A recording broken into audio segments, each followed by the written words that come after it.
BNP রাষ্ট্র কাঠামো গঠনের 31 দফায় এই কৃষক কার্ড আর ফ্যামিলি কার্ড ছিল সবচেয়ে গুরুত্বপূর্ণ বিষয়।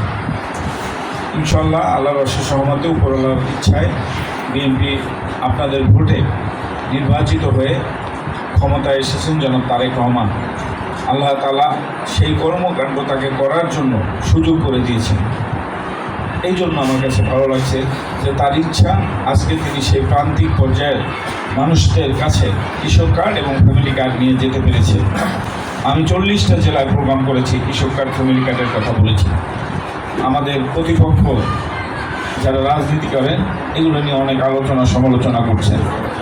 আমাদের মাননীয় প্রধানমন্ত্রী সকল সমালোচনাকে উপেক্ষা করে তার যে সিদ্ধান্ত, সেই সিদ্ধান্তকে অটল রেখে 1 মাসের মধ্যে ক্ষমতায় আসার এই ফ্যামিলি কার্ডের কার্যক্রম শুরু করেছে।